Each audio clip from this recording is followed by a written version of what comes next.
자녀들아, 내가 너희에게 쓰는 것은 너희 죄가 그의 이름으로 말미암아 사함을 받았으며, 아비들아, 내가 너희에게 쓰는 것은 너희가 태초부터 계신 이를 알았으며, 청년들아, 내가 너희에게 쓰는 것은 너희가 악한 자를 이기었음이라. 아이들아, 내가 너희에게 쓴 것은 너희가 아버지를 알았으며, 아비들아, 내가 너희에게 쓴 것은 너희가 태초부터 계신 이를 알았으며, 청년들아, 내가 너희에게 쓴 것은 너희가 강하고 하나님의 말씀이 너희 안에 거하시며 너희가 흉악한 자를 이기었음이라. 이 세상이나 세상에 있는 것들을 사랑하지 말라. 누구든지 세상을 사랑하면 아버지의 사랑이 그 안에 있지 아니하니, 이는 세상에 있는 모든 것이 육신의 정욕과 안목의 정욕과 이생의 자랑이니 다 아버지께로부터 온 것이 아니요 세상으로부터 온 것이라. 이 세상도 그 정욕도 지나가되 오직 하나님의 뜻을 행하는 자는 영원히 거하느니라. 아이들아, 지금은 마지막 때라. 적 그리스도가 오리라는 말을 너희가 들은 것과 같이 지금도 많은 적 그리스도가 일어났으니, 그러므로 우리가 마지막 때인 줄 아노라. 그들이 우리에게서 나갔으나 우리에게 속하지 아니하였나니, 만일 우리에게 속하였더라면 우리와 함께 거하였으려니와, 그들이 나아간 것은 다 우리에게 속하지 아니함을 나타내려 함이니라. 너희는 거룩하신 자에게서 기름 부음을 받고 모든 것을 아느니라. 내가 너희에게 쓰는 것은 너희가 진리를 알지 못하기 때문이 아니라 알기 때문이요, 또 모든 거짓은 진리에서 나지 않기 때문이라. 거짓말하는 자가 누구냐? 예수께서 그리스도이심을 부인하는 자가 아니냐? 아버지와 아들을 부인하는 그가 적 그리스도니, 아들을 부인하는 자에게는 또한 아버지가 없으되 아들을 시인하는 자에게는 아버지도 있느니라. 너희는 처음부터 들은 것을 너희 안에 거하게 하라. 처음부터 들은 것이 너희 안에 거하면 너희가 아들과 아버지 안에 거하리라. 그가 우리에게 약속하신 것은 이것이니 곧 영원한 생명이니라. 너희를 미혹하는 자들에 관하여 내가 이것을 너희에게 썼노라. 너희는 주께 받은 바 기름 부음이 너희 안에 거하나니 아무도 너희를 가르칠 필요가 없고 오직 그의 기름 부음이 모든 것을 너희에게 가르치며, 또 참되고 거짓이 없으니 너희를 가르치신 그대로 주 안에 거하라. 1월 3일 주일, 세상 유혹을 이길 힘, 주님의 기름 부으심. 사도 요한은 계속해서 성도들을 권면하고 있습니다. 12절에 자녀들아, 13절에 아비들아, 청년들아, 14절에 아이들아. 자녀든 아비든 청년이든 아이들이든 순서가 중요합니다. 12절에 받았음이요, 13절에 알았음이요, 또 13절 후반에 이기었음이라. 받았음과 알았음과 이기었음. 첫 번째는 죄사함을 받는 것입니다. 두 번째는 하나님을 아는 것입니다. 세 번째는 세상을 이기는 것입니다. 첫 번째 받았음은 우리가 회개하고 하나님이 용서하는 것입니다. 영접할 때 일어나는 일이죠. 우리 사중복음, 교단의 사중복음으로 말하면 중생의 복음을 이야기할 수 있습니다. 거듭나는 것을 의미합니다. 우리가 죄사함을 받을 때 성령의 역사로 말미암아 새 생명을 얻고, 또 그 사람의 심령과 인격 전체가 근본적으로 변하는 중생의 은혜를 체험하게 됩니다. 두 번째는 태초부터 계신 이를 알았으며 하나님을 아는 지식을 말합니다. 사중복음으로 말하면 성결과 신유에 해당된다고 생각합니다. 성결은 우리가 중생한 다음에 일어난 은혜인데 성령 세례를 말합니다.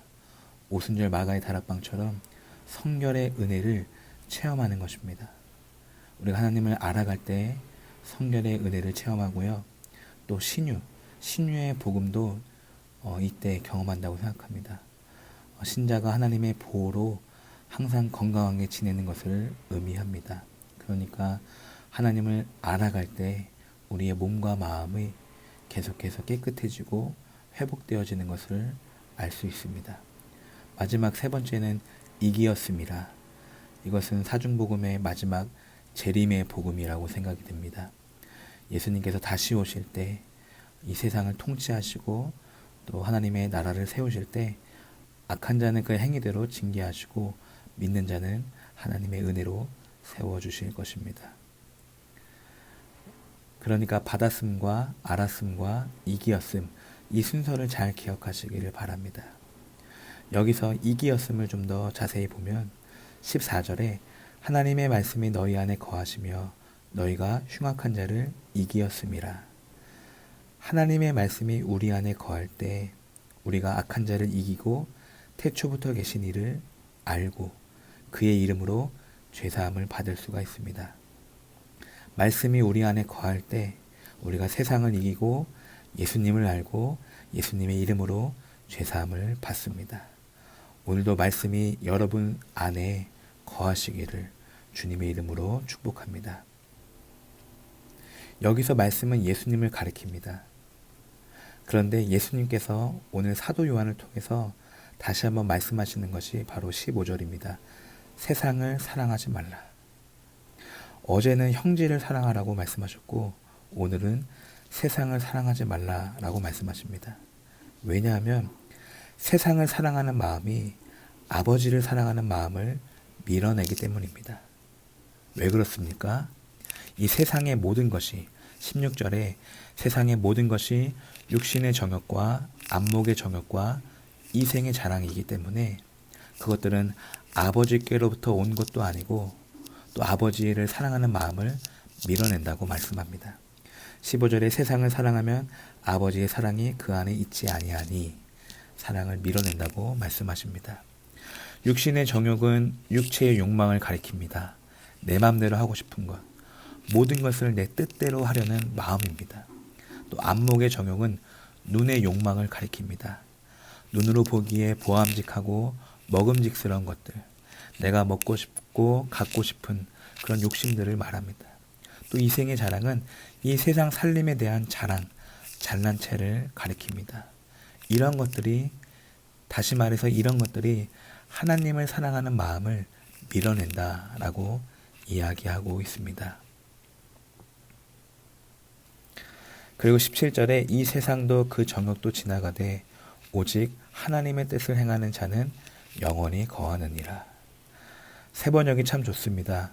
이 세상도 사라지고 이 세상의 욕망도 사라지지만 하나님의 뜻을 행하는 사람은 영원히 남습니다. 그러니까 사라지는 것들을 위해서 열심히 살아가는 인생이 얼마나 불쌍합니까? 세상도 사라지고 그 정욕도 지나가기 때문입니다. 그러나 썩지 않고 사라지지 않는 영원한 것을 위해서 살아가는 인생은 복됩니다. 가장 복됩니다. 썩지 않고 살아가지 않는 것이 무엇입니까? 우리 주님이십니다. 예수님을 위해서 살아가는 인생이 가장 복된 것은 세상이 사라져도 영원히 남기 때문입니다. 그리고 사도 요한은 이 시기와 교회를 괴롭히는 이단의 정체를 밝히 드러냅니다. 18절에 아이들아 지금은 마지막 때라. 적 그리스도가 오리라 하는 말을 너희가 들은 것과 같이 지금도 많은 적 그리스도가 일어났으니 그러므로 우리가 마지막 때인 줄을 아노라. 그리고 22절에 거짓말하는 자가 누구냐? 예수께서 그리스도이심을 부인하는 자가 아니냐? 아버지와 아들을 부인하는 그가 적 그리스도니. 이 마지막 때와 적 그리스도가 어느 한 시대, 어느 한 인물로 적용될 수 있겠지만 저는 개인적으로 날마다 예수를 부인하는 우리가 바로 적 그리스도라고 생각합니다. 부인하며 살았던 바로 오늘이 마지막 때라고 저는 생각합니다. 그러니까 하나님의 말씀이 우리 안에 있으면 우리가 세상을 이기고 또 태초부터 계신 이를 알고 또 죄사함을 받는 것이지만 하나님의 말씀이 우리 안에 없으면 우리가 예수님을 부인하면 바로 우리가 적 그리스도라는 것입니다. 시편 23편으로 말하면 내가 바로 사망의 골짜기라는 것이에요. 그러므로 오늘 메시지는 세상을 사랑하지 말라는 것입니다. 세상을 사랑하는 것은 예수님을 부인하는 것이기 때문입니다. 오늘 이 말씀을 붙잡으시기 바랍니다. 어제는 형제를 사랑하라. 오늘은 세상을 사랑하지 말라. 사실 이 두 말씀은 같은 말씀, 하나의 말씀입니다. 예를 들어 볼까요? 우리가 하나님을 사랑하면 하나님이 싫어하는 죄를 우리도 싫어해야 합니다. 그것이 사랑하는 것입니다. 그것이 하나님을 사랑하는 것입니다. 이와 마찬가지로 형제를 사랑하면 세상을 미워합니다. 세상을 사랑하면 형제를 미워합니다. 그러니까 어제 형제를 사랑하라, 그리고 오늘 세상을 사랑하지 말라라는 말씀은 같은 한 말씀입니다. 그리고 25절에 그가 우리에게 약속한 것은 이것이니 곧 영원한 생명이니라. 형제를 사랑하고 세상을 사랑하지 말라는 그 말씀에 대한 보상은 영원한 생명입니다. 세상은 영원한 생명을 줄 수가 없습니다. 왜냐하면 세상도 그 정욕도 그 영광도 다 지나가기 때문입니다. 풀은 마르고 꽃은 시드나 주의 말씀은 영원하기 때문입니다. 그러나 하나님의 뜻을 행하는 사람은 영원히 남습니다. 왜냐? 영원한 생명을 약속하셨기 때문에.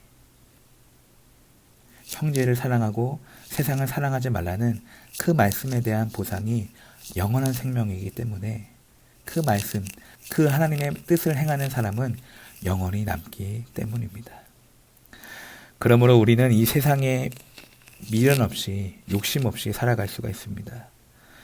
영원한 생명에 비하면 이 세상은 잠시 지나가는 안개와 같습니다.